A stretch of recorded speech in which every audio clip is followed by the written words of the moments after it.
சாரலுக்கும் கொடைக்கானல் தூரலுக்கும் இல்லாத சுகம் உந்தன் வார்த்தையோ.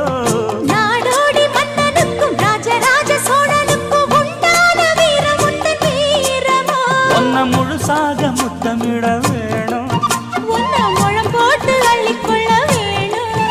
என் குல வாழையே இலை போடவா ஏதின்னும் தாமதம். அடி மீனா பொண்ணு மீனா பொண்ணு